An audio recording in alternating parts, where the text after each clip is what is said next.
17 часов московское время. Это программа «Честное слово» на YouTube-канале «Популярная политика». Меня зовут Нина Русибашвили. Я рада приветствовать всех, кто пришел нас сегодня посмотреть и послушать. Я говорю, у нас не случайно, потому что у нас сегодня эксклюзивный гость, человек, за которым мы очень долго гонялись, надо сказать честно. Это писатель Дмитрий Глуховский.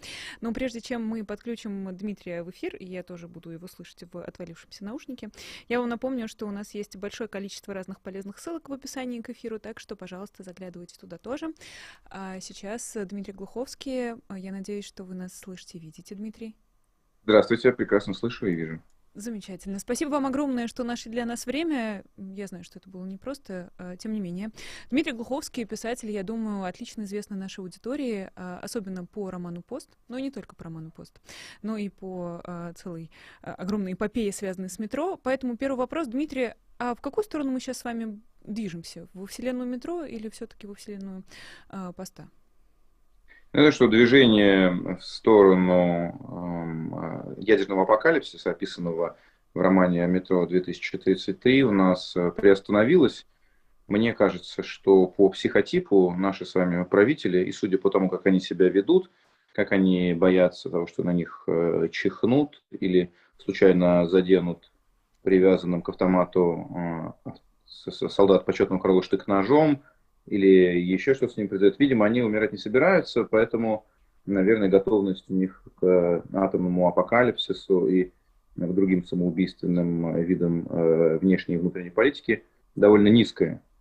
Конечно, когда мне читатели присылали в Инстаграм фотографии, которые они сами делали на станциях и в туннелях Киевского и Харьковского метро, где жизнь у них разворачивается буквально как на страницах романов «Метро» 2033-2035, они, конечно, меня так до дрожи пробирали этим самым. Да, я никак не рассчитывал на то, что все это каким-то образом реализуется. Да, потому что, конечно же, это никакие не пророческие видения меня посещали, а здесь просто прогностика работала. Но если ты пишешь антиутопию, развивая какой-то тревожный внешний тренд до гротеска, ты надеешься, что тем самым ты поможешь людям, по крайней мере, которые эту книгу прочли, каким-то образом от этого шага остановиться и до этого не доходить. Вот мы видим, что какие-то самые невероятные, абсурдные сценарии и ужасные сценарии, которые мне казались абсолютно фантастическими, вдруг реализуются вокруг нас. Что касается «Поста», да, прошу прощения. Продолжайте, пожалуйста. Извините, я хотела попросить вас как раз продолжить эту антиутопию вот с той точки, в которой мы оказались, но я к этому вопросу вернусь чуть позже. Прошу прощения, что я вас перебила. Да-да, нет.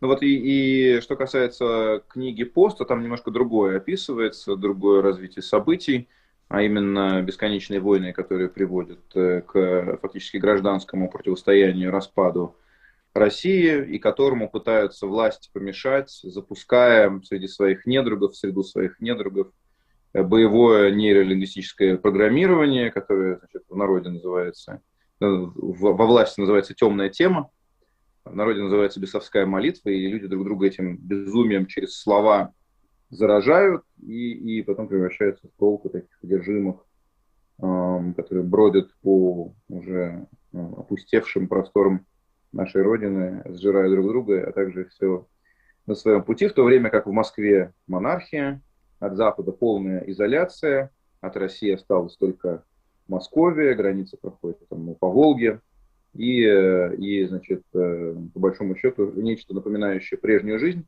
творится только в пределах Бульварного кольца, где даже есть электричество, вода горячая подается бесперебойно, а у некоторых избранных есть возможность банды получать из Франции модные журналы, в то время как все остальные этого лишены. Да.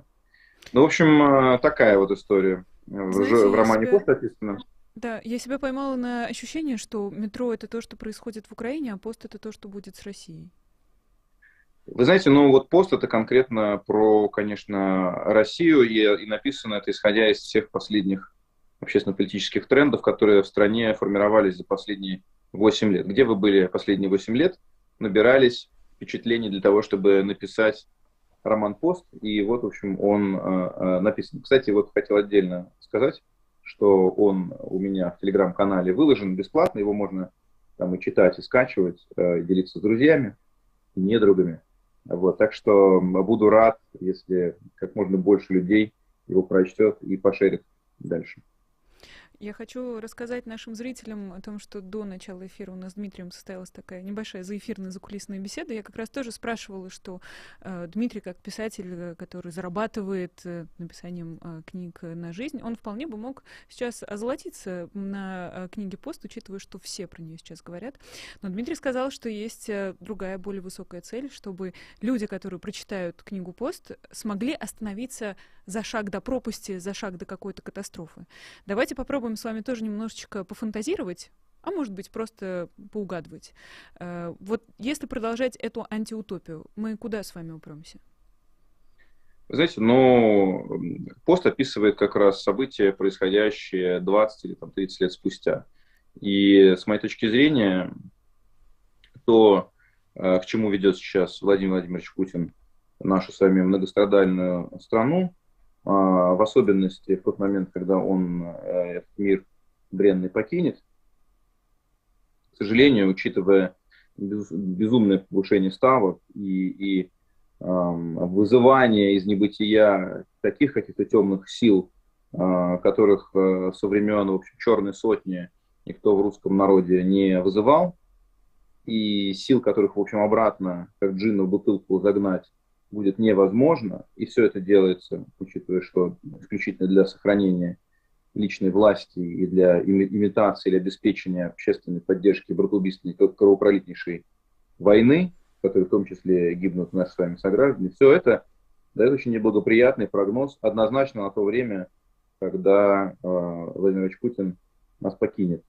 Режим персоналистский, все очень сильно заведено на него, конфликтов накапливается огромное количество, имущество все существенное в стране записано, как мы знаем с вами, на подставных лиц, силовой ресурс в руках совсем других персонажей. Что будет, то есть какая начнется война за наследство, и как она приведет, учитывая нехватку ресурсов, к разделению сфер влияния, в частности географических. То есть, к сожалению, начинаю опасаться того, что, начав войну против Украины, на самом деле он начал войну и против России. И как бы не получилось так, что после его ухода, а то и в процессе, Россия не перестала бы существовать как единое государство. Я повторюсь, что для меня этот сценарий равен апокалиптическому. Я ни в коем случае не хотел бы, чтобы так случилось, но как бы здесь не наша с вами вина, как и во всем остальном, что творится на наших глазах. Вы сказали, что Владимир Путин задумывал, наверное, или если не задумывал, то все-таки устроил войну на два фронта. Одна война в Украине, другая война против собственного населения. Давайте тогда так. У него это случайно получилось? Ну, я думаю, что война внутри России предполагалась против пятой колонны для подавления последних остатков инакомыслия и для подавления вообще, собственно, возможности инакомыслия, для приведения всей страны к уже военной форме присяги, когда от всех требуется, всех, кто считает себя патриотом, требуется, ну, зиговать уже. То есть, безусловно, одобрять любые начинания власти, даже самые людоедские, те, которые творятся на наших с вами глазах сегодня. Но так получается, что, ну, сознательно или несознательно, да и к изоляции он страну, безусловно, готовил. Золотовалютные резервы перемещались из западных юрисдикций в юрисдикции восточные. Страна предпринимала массу мер для того, чтобы стать от Запада гораздо менее зависимой и переместить сферы зависимости и подконтрольности в сторону Китая. То есть была подготовка масштабная и в разных сферах, и в сферах импортозамещения, и в сферах финансовой независимости, так сказать, к тому, что в результате чего-то Запад захочет Россию от себя отделить и изолировать. И, возможно, это было даже сознательной частью как бы, стратегии. То, что в целом последние годы война с Украиной готовилась тщательно, разнообразно, по разным планам, от там, перевооружения армии до вывода золотовалютных резервов, до заказа и размещения заказа на мобильные крематории, которые в мирной ситуации, разумеется, армии совершенно не нужны, до введения специальных законов, войну сопровождающих, таких как закон о спецоперациях, да, который предполагает засекречивание данных о жертвах и среди войск Российской Федерации, среди мирных жителей в случае спецоперации. И все это постепенно, как бы в тайне от глаз общественности, осуществлялось, и потом только 24 февраля сложилось последним кусочком пазла в единую картину. Все это позволяет сказать о том, что план был давно, и даже президенту США Джо Байдену в нем была уготовлена незавидная роль просто какого-то временного спарринг-партнера, эпизодического персонажа, которым говорят: ну, давай, сейчас мирно решим. И условия выдвигаются такие, на которые президент сверхдержавы ни в коем случае согласиться не может, заведомо невыполнимо. И когда он отказывается, говорит: ну, все, мы попытались как бы, а теперь война. Ну, спецоперация. Объясните, пожалуйста, зачем Путину было так все усложнять? Он же по психотипу гедонист, как вы сами рассказывали. Яхту свою куда-то спрятал до начала войны, чтобы она не пострадала. Сладко жил, вкусно, там, не знаю, спал. У него все было. Откуда Было все, это желание было к саморазрушению? Это не саморазрушение, нет. А что тогда? Я думаю, что там есть объективные просто возрастные, возможно, или какие-то другие процессы разрушения, которым можно противопоставить, в особенности, если ты искренне не являешься глубоко религиозным человеком, можно противопоставить только писание себя в историю, скрижали истории. Мы же слышали все с вами эту историческую путинскую речь, в которой он фактически объявлял Украине войну накануне, там, за 2 дня до вторжения. Он там все очень четко объяснил. И потом уже стали появляться какие-то запоздалые, другие лишние объяснения тому, почему нужно сейчас вводить войска, бомбить украинские города, и почему гибнут российские солдаты и украинские мирные жители. Вначале он сказал все предельно понятно. Во-первых, он нам дал огромный исторический экспорт, в результате которого стало ясно, что он, во-первых, сравнивает себя постоянно с великими лидерами Советского Союза и России на протяжении веков, творившими историю нашего государства. Все время ставит себя в этот контекст. И задает себе вопрос, видимо: а я что? А где я в этом во всем? Вот я 20 лет процарствовал, как меня запомнят, да? Во-вторых, он четко обозначил, что Украину современную считает недогосударством, ее возникновение на карте мира считает результатом, возможно, преступных ошибок предыдущих лидеров, и все это он намеревается сейчас исправить. То есть он хочет войти в историю как человек, пересобравший заново распавшийся Советский Союз, хотя бы в лайт-версии. Ну вот, собственно, так, конечно, потому что гедонистический характер гедонистическим характером, но это все бренное, земное, и он уже является, возможно, самым обеспеченным человеком на планете Земля. По крайней мере, значит, американские секретарь финансов американский так говорил, и я думаю, что на основании каких-то изысканий говорил это. Но что же насчет вечности? Что же насчет исторических учебников? Хорошо, что исторические учебники в России издают братья Ротенберги, но что в них писать? И Ты человек, все, что скажешь, тебя слушают каждую секунду твоего существования, каждый твой вдох протоколируется. Что угодно. Зачем эта катастрофа? Я не могу никак это понять. Я думаю, что она не планировалась изначально как катастрофа. Изначально планировалась это как маленькая победоносная, как бескровная, возможно, ровно в той же степени, насколько бескровным было взятие Крыма, спецоперация, но уже с первых дней стало понятно, что спецоперация не получается, получается кровища, получается война, получаются огромные человеческие жертвы, получается военный провал, получается, что российская армия, которая перевооружалась, так и не перевооружилась, и все это начинает попахивать, во-первых, позором, во-вторых, военными преступлениями. Но тут уже, поскольку он сам лично эту войну как бы объявлял в Украине по факту, получается так, что он свою репутацию поставил на кон. И как с этим быть?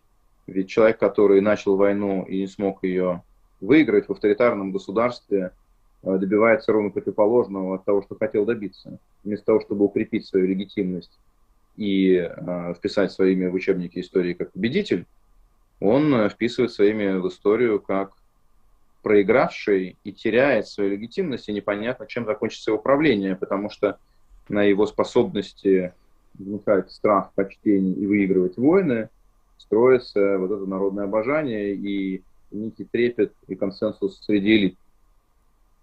Что теперь делать? Теперь слишком много на карту поставлено. Но вы к тому самому народу и обращались у себя в телеграм-канале. Кстати, вот давайте еще раз вернемся, напомним, что книга «Пост», она доступна, есть телеграм-канал Дмитрия Глуховского, который так и называется, очень легко найти.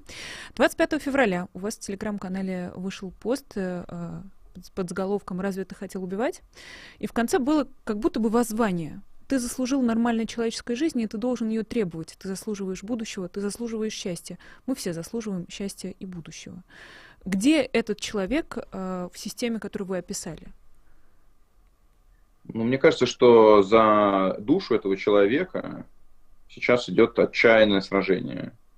И лучшие мастера пропаганды, работающие сейчас на сатану, и, видимо, уже с этого контракта не слезущие, стараются сделать так, чтобы ответственность за войну и вина в войне как бы легла на плечи рядового россиянина.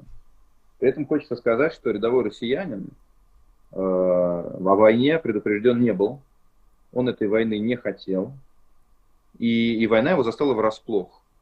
И обычный человек, проснувшись утром 24 февраля и узнав, что Россия начала, в общем, бомбить украинские города, включая Киев, разумеется, ощутил в первую очередь шок, во-вторых, безнадегу и ужас, потому что этой войной масса табу была нарушена.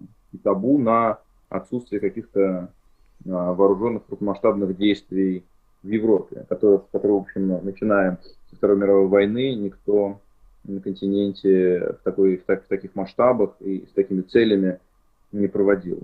И табу на кровопролитную, настоящую, братоубийственную войну, которая, да, в какой-то степени шла, может быть, на Донбассе, но впервые приняла такой масштаб и размер и впервые противопоставила окончательно, четко, и таран начала как-то, может быть, зарубцовываться, но нет, ее расковыряли и разодрали, и теперь это уже просто не рана, а рассеченное тело надвое между русским и украинским народами.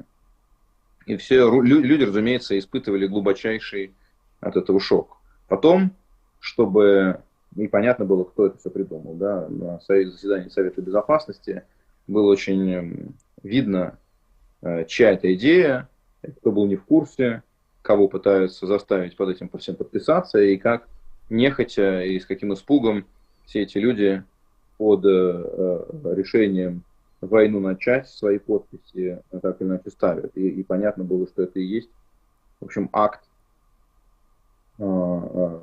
круговой поруки, акт замазывания в крови украинцев, сначала высшего политического руководства, потом всего политического класса через голосование в парламенте и в Совете Федерации, потом через административно-бюрократические аппараты, значит, чиновников высшего звена, среднего звена, низшего звена, ректоров университетов, директоров больниц и хосписов и так далее. Через Z-компанию, в общем, с одной стороны, как бы компания по идентификации свой-чужой, с другой стороны, это кампания по вмазыванию в эту всю историю, в разделение ответственности за войну всего народа. И мне кажется, что задача любого думающего человека как раз не позволить им весь народ в эту историю вмазать, а народу разъяснять правду и не позволять никому сейчас, так же, как это случилось с немецким народом, с одной стороны, не позволять руководству политическому спрятаться за спины простых людей, а с другой стороны, не позволить им совершить это преступление над душой русского народа, превратив, русского имеется в виду инклюзивно, да, в обобщение имеется в виду любые национальности и культуры, проживающие на территории Российской Федерации. Не позволить им вызвать к жизни этих демонов фашизма, не позволить им втравить прямое соучастие в военных преступлениях и в геноциде, который еще не случился, наверное, но не кажется уже невозможным, всех людей, всех граждан России. Простите, но вы оперируете сейчас словами «народ», «обычный человек», и все время вот он у вас в страдательном залоге получается. Народу нужно разъяснять. Подождать, пока народ сам поймет, как будто бы не выход. Не является Можно ли подождать это лет 40, очень... пока народ сам поймет. Можно подождать лет 40, пока народ сам поймет. И, наверное, я обольщаюсь, думая, что какой-то один писатель или 20 писателей, или 100 писателей, и 100 режиссеров, и 200 актеров могут попытаться заставить эту махину историческую, которая является как бы судьба России или судьба русского народа, каким-то образом хотя бы на миллиметр с этой колеи сдвинуть или замедлить ее движение туда. Но с другой стороны, если все будут молчать и все будут бездействовать, то обреченность, с которой российская история покатится дальше в пропасть, к озверению, к оскотиниванию, к коллапсу и к возможному распаду, разрушению, будет еще больше. Ну, то есть, наверное, от меня ничего не зависит. Наверное, сколько там человек, десятки тысяч, наверное, могут что-то прочесть из того, что я пишу. Я по своему поводу совершенно не обольщаюсь. Я понимаю, что я противостою машине пропаганды, у которой ежедневно 100-миллионная аудитория, которая управляется мастерами своего дела, и у них в распоряжении огромный, ни с чем не сравнимый материальный инструментарий, финансовые ресурсы, и они все эти усилия и направлены только на то, чтобы заставить людей озвереть и оправдать кровопролитие, принять его, согласиться с ним и, возможно, в нем дальше поучаствовать. Но, с другой стороны, что же теперь? Ничего не говорить и ничего не делать? Так нет, наоборот. Вот тут еще был вопрос, как быстро вы определили свою сторону в этой истории, Дмитрий? Потому что есть же миллионы человек, которые говорят, все не так просто. Примерно у меня ушло. Почему у вас 30 секунд, а у них не 30? У них вот уже 50-й день идет, и они все никак не решат. Ну, вы знаете, я не осуждаю людей, которые спрятались и молчат. Я, наверное, могу себе представить, что у них на душе. Их там жизнь совершенно не подготовлена к таким резким движениям. Для них очень важен обывательский комфорт. Кто-то из них боится прямых санкций со стороны государства. Количество людей, которые себя определили как политически активные и готовы жертвовать даже свободой, ну не говоря уже о материальном благосостоянии, для того, чтобы либо сохранить совесть чистой, либо для того, чтобы попытаться что-то сделать для своей страны, не так велико. Большая часть людей просто настроена конформистски. Им не хочется свой с трудом отстроенный за последние десятилетия быт разрушать просто потому, что сейчас нашим правительством начата война. Они предпочитают просто отмолчаться, притвориться, что это их не касается, изо всех сил притворяются, что нормальная жизнь продолжается. Хотя очевидно совершенно, что ничего нормального в происходящем сейчас нет. На таком же расстоянии от Москвы, как Петербург, то есть там 4 часа на Сапсане. Сапсан, правда, не ходит туда, но вы можете представить, что вы садитесь и приезжаете в Харьков.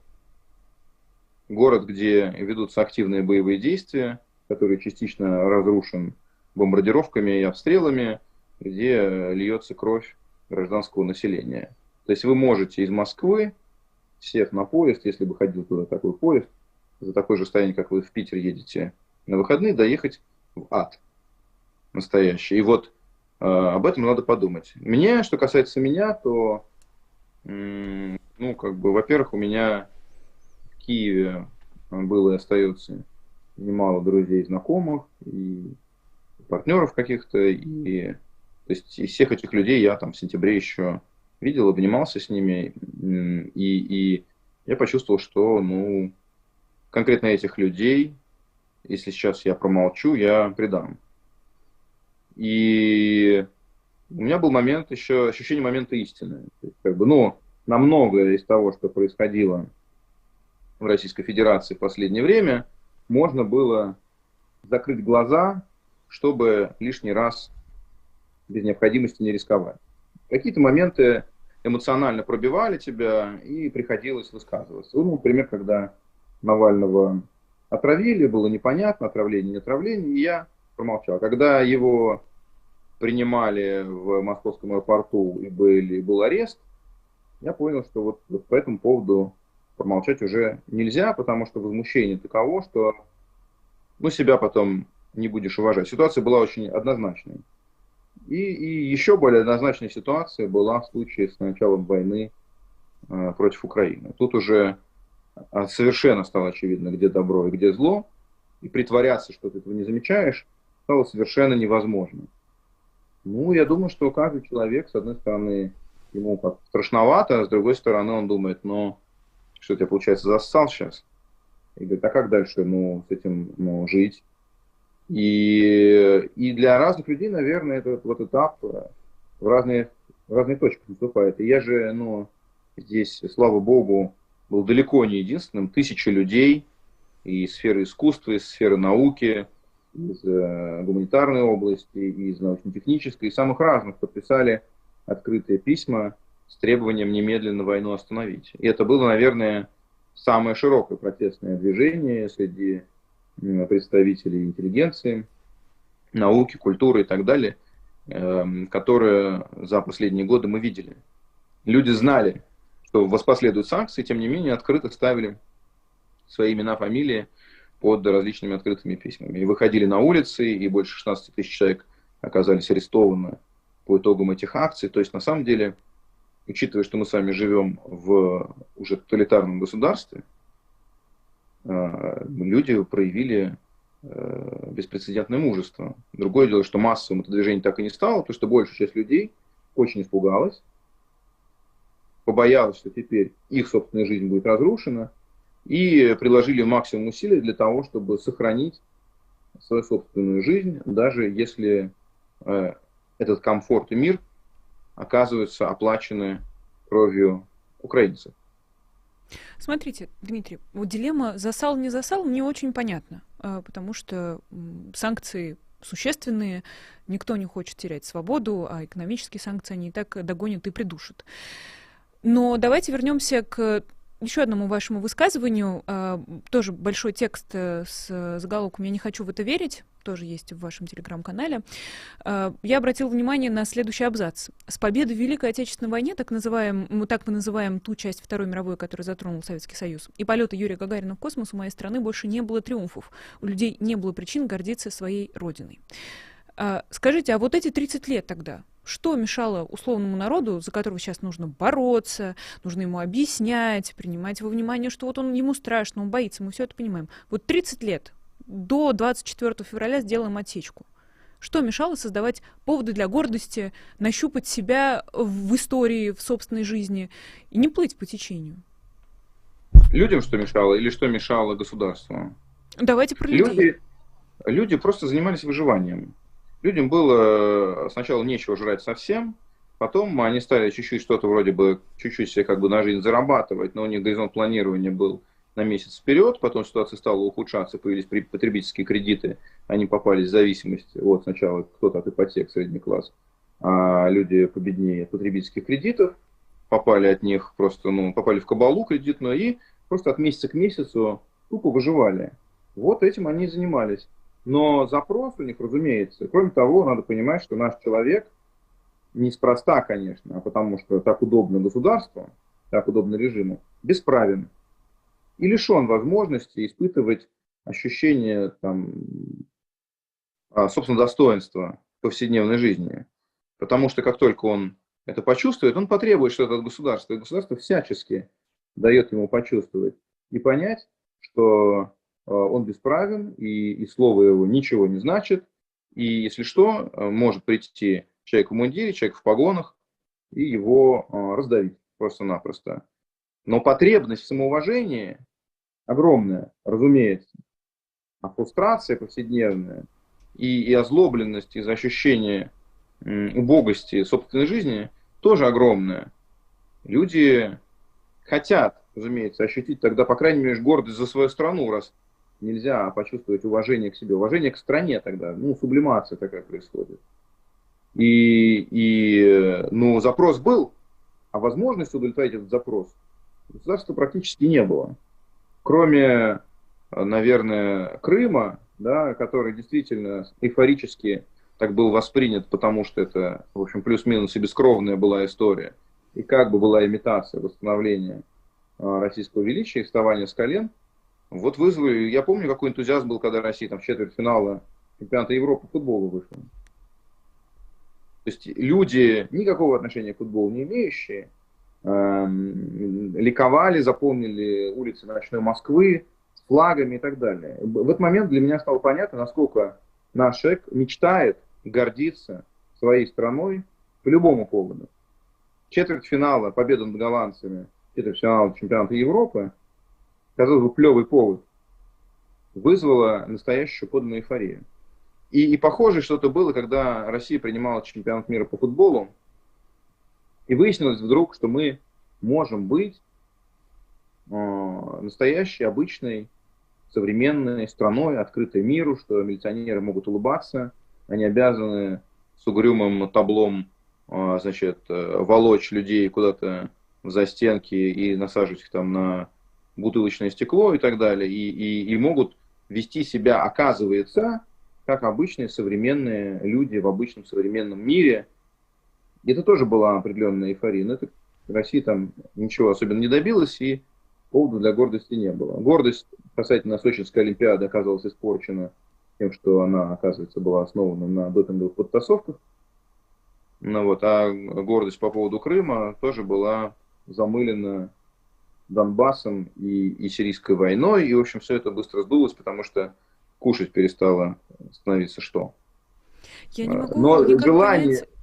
понять... Да, вы сказали про кредиты. Как будто бы во всем виноваты кредиты. Мы все прекрасно знаем про плохую... Нет, во всем виноваты не кредиты, во всем виновата так. неспособность государства наладить достойную человеческую жизнь, потому что государство ориентировано на воссоздание помещичества, дворянства, хочет и видит себя люди, попавшие во власть, хотя они, безусловно, очень простые люди, совершенно никакие не представители наследной аристократии, хотят себя видеть помещиками, хотят себя видеть дворянами, хотят максимально дистанцироваться от этого простого человека, ему отводится роль безгласного крепостного, который должен быть ровно настолько обеспечен едой, чтобы значит, во всем от подачки следующей зависеть, и который должен быть безгласен и бесправен. И люди, во власть попадающие, немедленно окукливаются от того самого простого человека, отгораживаются и всячески от него стараются дистанцироваться, в том числе при помощи и милицейских дубинок, и возможно, в скором времени солдатских штыков. Скажите, а что должно произойти, чтобы этот эпитет «простой» перестал стоять перед человеком? Знаете, вот во Франции произошла Великая Французская революция, которой предшествовала и сопровождала которую просвещение, эпоха просвещения. Я думаю, что вот в России эпоха просвещения так никогда и не состоялась. У нас была эпоха ликбеза, но это была ликвидация безграмотности, прежде всего буквенно-математической. И людей научили читать, но не дали им правильные тексты. Очень важно, чтобы в России пришла и состоялась эпоха просвещения. Только через образование, только через определенные тексты и смыслы, которые внушают людям уважение к себе, ощущение необходимости свободы, желание ее защищать, необходимости настаивать на защите и соблюдении своих собственных прав, уважение к собственному достоинству, отношение к государству не как к некой инстанции, спущенной с небес, и потому безгрешной, и с которой надо соглашаться во всех случаях, отношение к ней как к временному управленческому аппарату, от которого народ имеет полное право отчитываться о своей деятельности, которую он может и сменяет на регулярной основе, желание и требование прежде всего не иллюзии имперского величия, а желание, требование нормальной человеческой жизни. Вот это все, плюс информирование, плюс вакцинация от политических манипуляций, понимание устройства политпропаганды, понимание устройства манипулирования обществом, понимание устройства диктатур и внедрение механизмов, которые должны от этого защищать, разделение ветвей власти, пресечение возможности образования авторитарного государства, все это должно, безусловно, входить в набор базовой грамотности, который людям уже в старших классах школы должен преподаваться. Иначе мы обречены какое-то время еще жить в анахроничном, все более средневековом мракобесном государстве, а потом неизбежно это государство, не вынеся вызовов извне, начнет, будучи подверженным центробежным трендам, распадаться. И никто этого не хочет. Все, что вы описали, вполне себе может быть политической программой, которая будет реализовываться десятилетиями. Потому что отменить, откатить назад вот эту варваризацию, вот этот вот рефлекс, который был привит, что если ты где-то хочешь что-то там высказать, то тебя неминуемо за это потом накажут. Десятилетия на это уйдут как минимум, во всяком случае, в моем представлении. А сейчас что делать, Дмитрий? У нас нет вот этих 10 лет, чтобы вот люди сейчас проснулись и сказали: я не хочу, чтобы бомбили роддом в Мариуполе. Я не хочу, чтобы тела оставлялись там, не знаю, в мирных городах, и вместо них машины загружались стиральными машинами, блендерами и так далее. Ну, вот это мера ответственности, понимаете? Ну, мы с вами не виноваты в том, что случилось. И большая часть населения России абсолютно не виновата. Вина за происходящее распределяется между очень ограниченным кругом людей. Это люди, принимавшие решения о начале войны, это люди, оправдывающие в средствах массовой информации ведение войны, изыскивающие любые предлоги для того, чтобы объяснить, что кровопролитие нормально, что оно допустимо. Это люди, там, идеологически обосновывающие это. Вот эти люди, ну и те, кто, разумеется, принимал участие в военных преступлениях, напрямую виноваты в этом. Но ответственны действительно как бы за происходящее, в том числе и мы с вами. И каждый в меру своих возможностей и в меру того, чем он занимается, каким ресурсом обладает, должен и может и должен что-то этой войне противопоставлять. И я не говорю обязательно о политическом активизме, я говорю о поддержке украинских беженцев и о буквально, может быть, просто телефонных звонках от человека к человеку и каких-то пожертвованиях. А тех, кто занимается информацией, журналистов, распространение правды касательно ситуации. То есть за то, что происходит, поскольку эта война творится от нашего с вами лица, от лица всей России, утверждается, что это Россия ведет войну против Украины. Утверждается, что это наш народ как бы поддерживает эту войну. То есть мера нашей ответственности за происходящее всячески своими действиями и словами доказывает, что эта война не наша, не в наших интересах, объяснять свое отношение к ней, подчеркивать, что она преступна, подчеркивать, что она братоубийственна, протягивать руку украинцам, насколько это возможно, насколько они захотят эту протянутую руку принять, четко обозначать свое к ней отношение.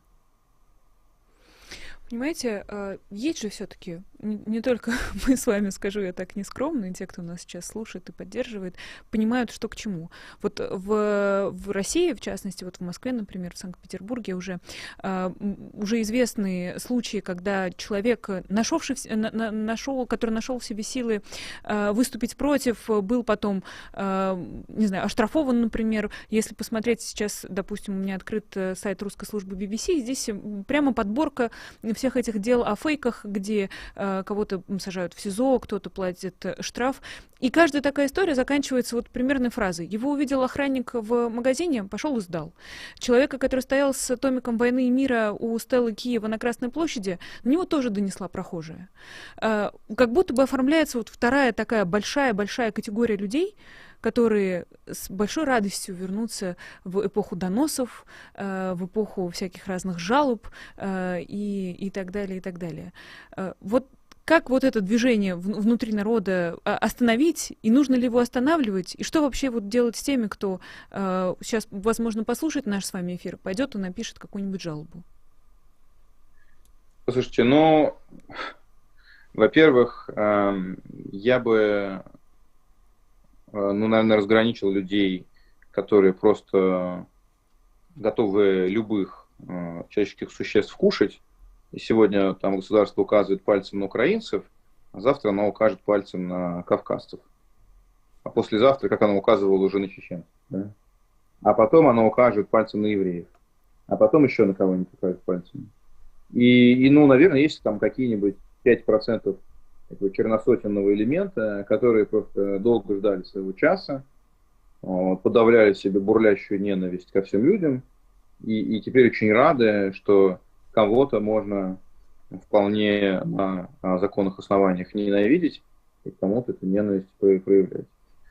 Мне кажется, что любая кипящая в человеке глухая злоба является следствием глубокой неудовлетворенности человека жизнью, обидами, которые ему нанесли, или тем, что он считает нанесенными обидами. В очень большой степени эта маниакальная одержимость реваншем, которая заменяет на сейчас России идеологию, и которая пестуется телевизионными каналами и всеми доступными ток-шоу, она в очень большой степени обида выдуманная. Россия не проигрывала холодную войну. Россия не была побеждена Соединенными Штатами Америки и коллективным Западом. Советский Союз распался не из-за того, что ЦРУ вооружало маджахедов в Афганистане, и не действовала среди советского руководства никакая пятая колонна, никакая агентура ЦРУ. Советский Союз обанкротился как социально-экономическая модель. Советский Союз не выдержал конкуренции в сфере оборонки, которую сам на себя взвалил. Советский Союз просто исчерпал себя.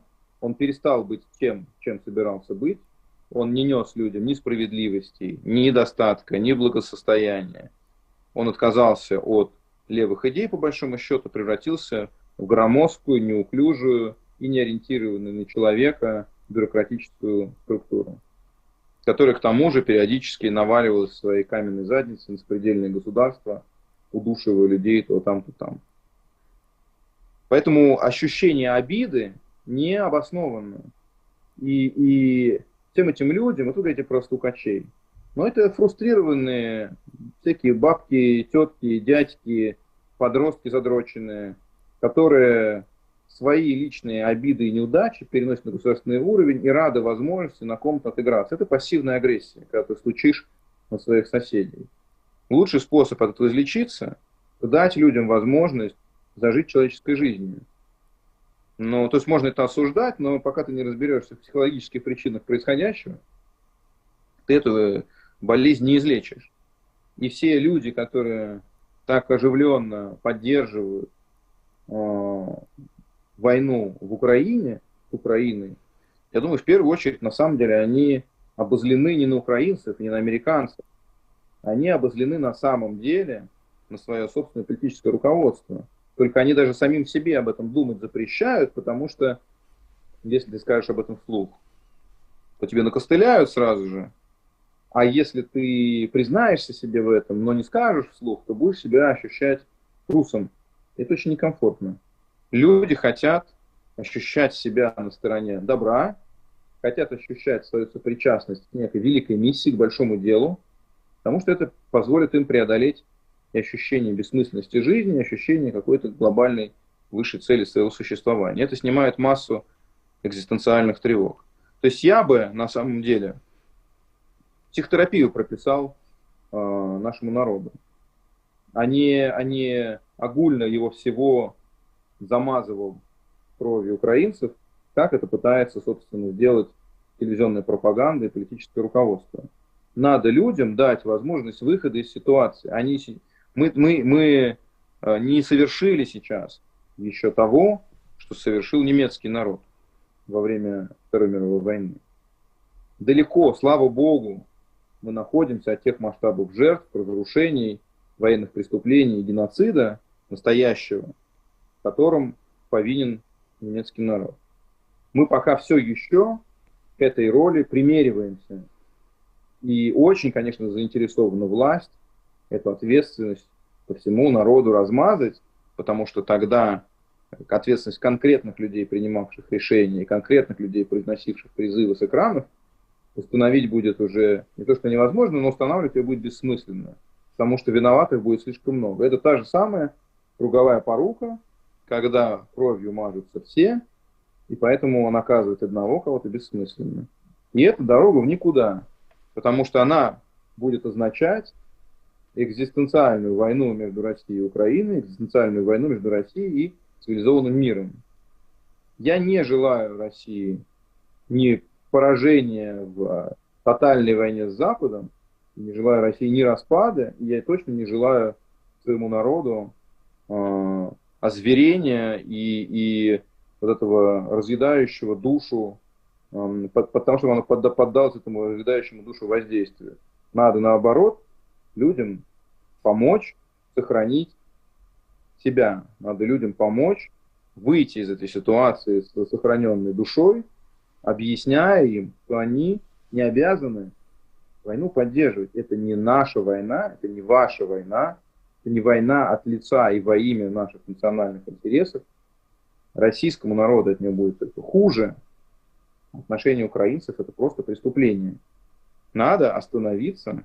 Никто не обязан этой войне сочувствовать и сопереживать, кроме тех людей, которые ее начали, кроме тех людей, которые свою жизнь, свою репутацию поставили на карту, объявив эту войну. Все остальные должны иметь возможность как-то это искупить, как-то за это покаяться и спасти. Я надеюсь, что все, у кого в окружении еще есть люди, поддерживающие так называемую спецоперацию, а на самом деле войну, вы распространите наш эфир с Дмитрием Глуховским по своим знакомым.